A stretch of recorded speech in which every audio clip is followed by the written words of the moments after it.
Welcome to Saturday versus Sunday. I'm John Barbin. With me is Jeff Dover, and let's talk football. We're a couple of average football fans that watch college, the NFL. We hope to earn your like and subscribe today. This is our review of the BYU Georgia Tech game. What are your initial thoughts? So if you've watched BYU for the last 2 years, this is about how they go. They somehow pull the game out in the end all the time. I just expect them to win games in the end.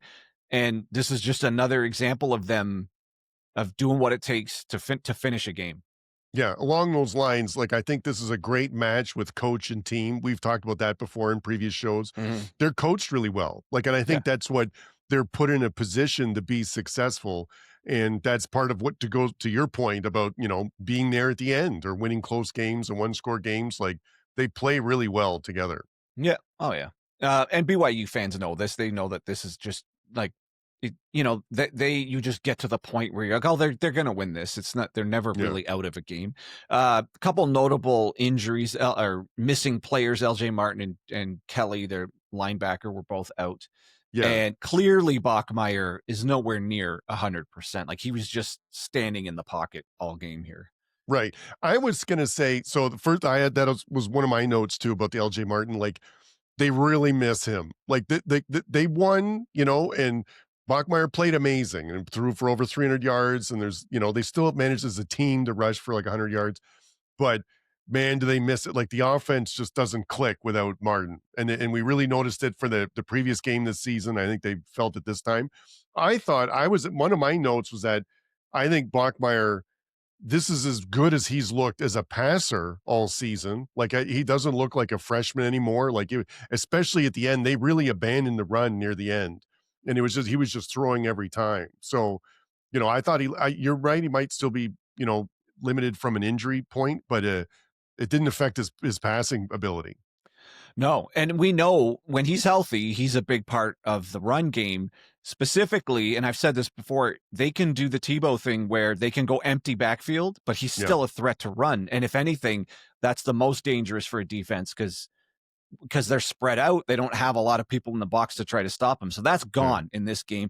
And they run just enough. They get 100 yards, and Nawahine and Damuni both, they both got a touchdown. So they looked okay. But this is a different animal entirely when LJ Martin is in there and you have 100% Bear Bachmeier in there. So good for him for getting it done, like you said, with his arm. Yeah. And they needed all of it too, because Georgia Tech was really doing well. They went down early, but turnovers was the great equalizer. And at one point, one of my notes here, when it was 21-10, no one wanted to win it at that point.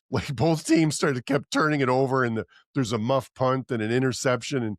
And I was like, no one wants to win this game is what it felt like at that point. Yeah. You could say BYU left 14 points on the table easy. Oh yeah.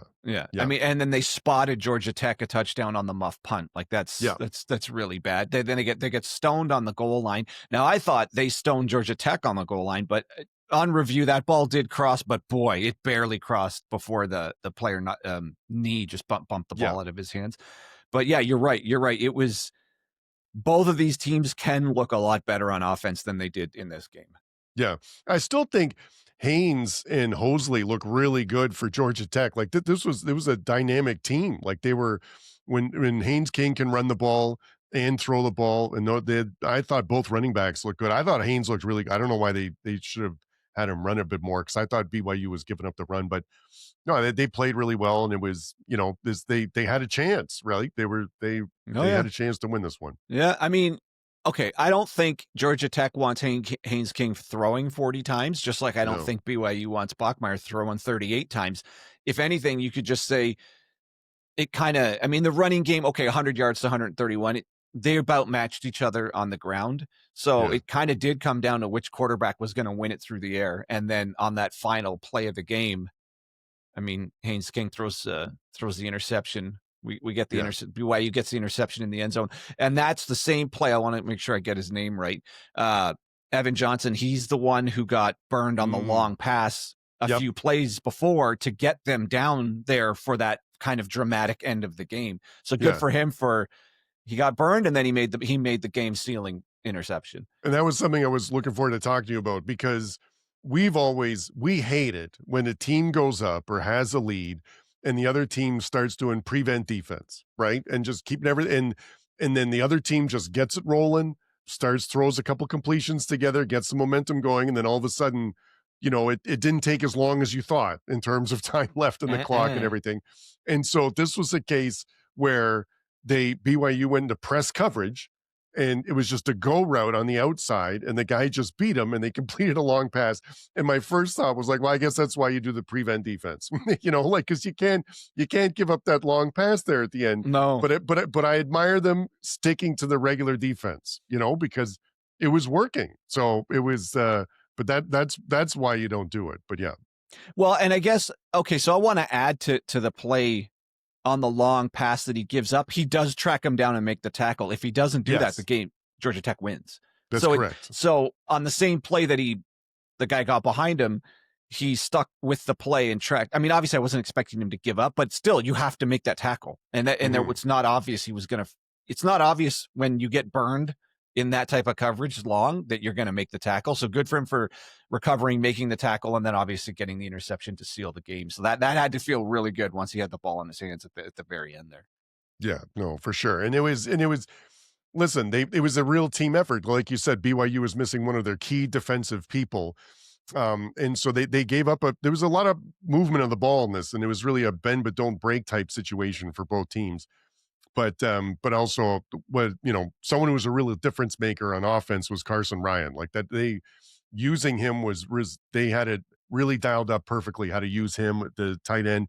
Some of it was the delays, like he would block and then come out, and other times he was just getting open. So, but he was amazing. Yeah, well, that's why he's on the thumbnail. He stepped up I think because two things. Bachmeier, we're missing the entire run piece of Bachmeier's game, and LJ Martin's just not there.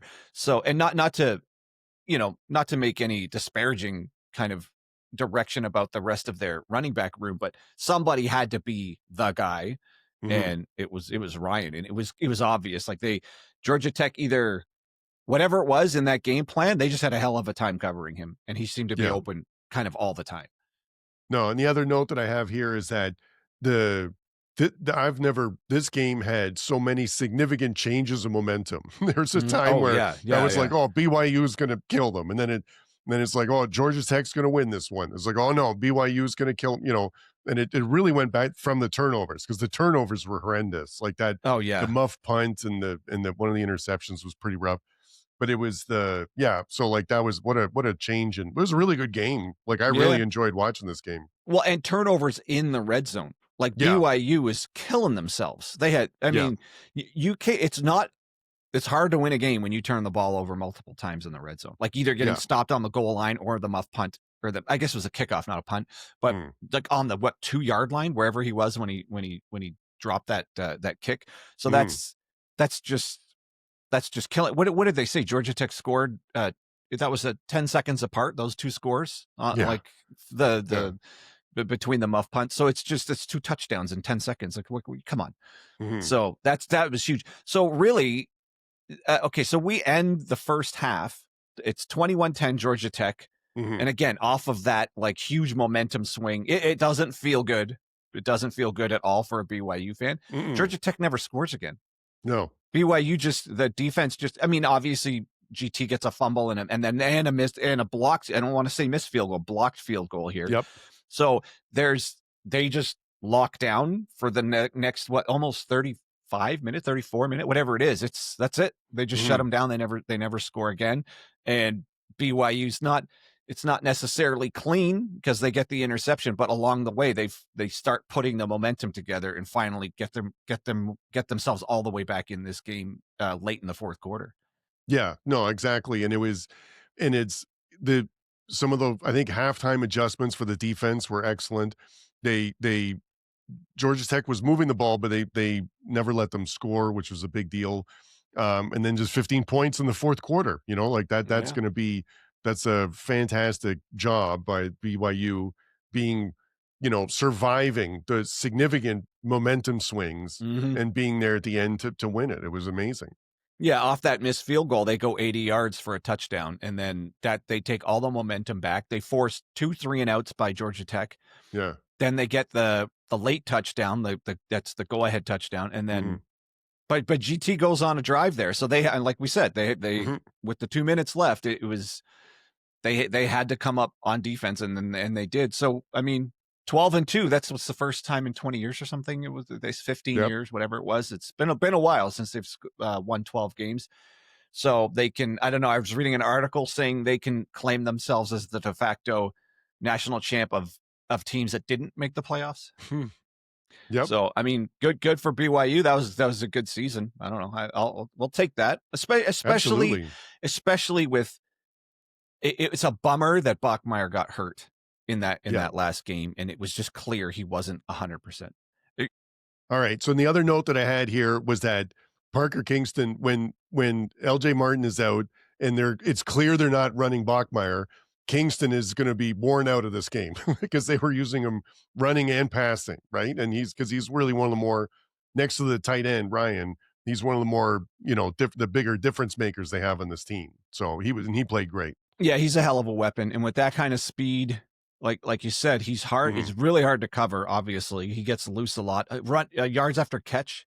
He seems to pick up a ton of yards after catch, and then those end arounds. I know that they use them in spots, but that's a huge threat too because you can stretch the defense wide, and you have to respect that end around with him. Yeah. I mean, sometimes it breaks, sometimes they get him, but either way, that puts a lot of stress on the defense when you have a guy who runs that fast. You just have to completely be aware. I mean, the Chiefs do that with Worthy, and every now and then it breaks, and you just have to respect it.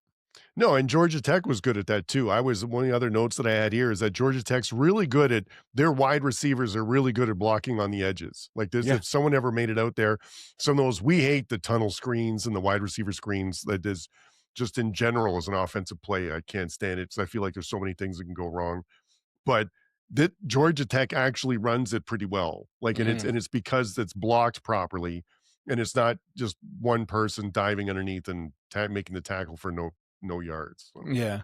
Well, and on those plays too, an athletic defensive line, you'll just catch it from behind anyways on the guys. It's just. No, I can't you're right. Too many things have to work on that, especially you need really good blocking receivers. I mean, they had 2 receivers go over 100 yards in this game. So, and Rivers had that amazing catch on the sidelines there, just like an inch above the ground. So, when he caught that, there's the ball, like it was the way he was so extended. And I was like, on replay, there's no way he holds on to that because it was like right there in the ground with the hand, but he totally did. It was like, that was an amazing catch. Yeah. So, I mean, let's dwell. Okay. So let's finish off here. Let's dwell on Georgia Tech here, and then we'll finish on BYU. Sure. This season started off so good and so promising, and that offense was just grinding people down. And again, I do not know what Haynes King is made of. He must have the Wolverine healing factor or whatever it is, but I just don't understand how that guy's not constantly injured. So they need to study him for his durability, but it ended really disappointing. Like I thought they were cruising to the ACC title. Yeah. And then it just the last, 5, what did they lose? 4 of the last 5, whatever it was. It's just a bummer how the season ended for them, given the start that they had and how good they looked. Yeah, but 3 out of the last 4, because they lost at NC State. They beat Boston College, and they lost to Pitt, which sort of doesn't look good now either. Oh, that one was really bad. And they lost to Georgia. So yeah, that it was a rough end of the season considering they're really undefeated going into like late November. Yeah. So that was one of the more, I don't know, unfortunate drop-offs for a team that was looking strong all season long. I just kind of, I don't know. I just thought I had them penciled in the ACC championship game. So it's just too bad that it ended that way. But I mean, it's kind of a bummer way for Haynes King's career to end too, but not necessarily losing this particular game, but just, it was all lined up. It just looked like they were going to go. So I don't know. I guess that's kind of a bummer, but still a good career for Haynes King. Cause I think he's done, right? Yeah. He's a senior and I think he's done, but he was, and sneaky high up in sort of the all-time Georgia Tech quarterback numbers now too, like just based on how he played, number of touchdowns and things like that. I think he'll be remembered in Atlanta for some time. Yeah, I think so. I wonder how it would have unfolded if he just stayed on A&M. I But, know. all I right. just didn't Anyways, seem like a right fit from the get-go. yeah, I mean, 9 wins isn't terrible. I mean, still a decent That's a good season. season. And I think that team's headed in the right direction with that coach anyways. Yeah, and So, they had the second they had the same record as the other 4 teams that, like, didn't go to the ACC championship too, right. so it's not like they missed it by much. No, they didn't miss by much. No. All right. And then on to BYU. Great season. Obviously 12-2. The only 2 losses were to Tech. And I'd say the second one, like I maintain the second one, even though it looked ugly, was completely not a side effect, but it was marred by how bad Bachmeier was injured. Like he just was not 100% in that game. So we don't really know what they could have done because the whole game plan was out the window within a couple of plays of that game. Yeah. No, and he's been an outstanding player. He wasn't at the beginning of the season. This was supposed to be Retzlaff, right? Yeah. In returning, and it was a sudden change. He was a true freshman, but what a season he had. It was really a lot of stuff put on his shoulders. A lot put on his shoulders early in terms of with the running game, and that helped that he wasn't getting necessarily from the running game at some point. So. But no, great season, really well coached, really good. I'm glad they got an extension with that coach too, and Yep. it's excited for them moving forward. And I think the Damuni, like the guy you mentioned, that he's a freshman too. Like I think he had some good runs, and he had a couple of 3 receptions too. So I think they could use him more in the future. Yeah. Yeah. I mean, obviously Martin a senior or is he a junior? I think he's going to go to the NFL anyways. No. Yeah, probably. Yeah. All right. Well, I think Bachmeier has Heisman type like potential. Like if this was his 12 games in his freshman true freshman season, and he can throw. It's not like he's just a running quarterback. Like this game showed he's got a true ability to play proper kind of pocket quarterback if he's forced to, and he's got a good release too. So it's just all there. To me, it's all there. It's within the next 2 seasons he'll have to be, if he keeps developing, he'll have to be in the conversation for best QB in the country, I would think. Yeah. No, and that's a really good point. He looked like, especially the amount that he was throwing in this game, and when they abandoned the run game and just really put it on his shoulders throwing, he looked like BYU QBs of old, that really sling it around and rely more on the passing game than anything else. Martin, the junior. So maybe comes back, maybe doesn't. He ran for 1,300 yards this year and looked pretty awesome. So we'll see. Hopefully. Probably, I mean, if he wants to, but he obviously, I think he could go relatively among the running backs. I think he could go relatively high if he goes in the draft. Mm-hmm. All right. I don't know. You got anything else in your notes? No, that's it for me. All right. Okay. So, I guess that's all. Great season for BYU, and not a bad season for Georgia Tech. If you're still with us, we appreciate you checking out the channel. We know our channel's small. We started it last year. So if you like what we have going on and you'd like to support us, liking and subscribe will go a long way, and we'd really appreciate it. So for Jeff Dover, I'm John Barber, and that's your Saturday versus Sunday podcast.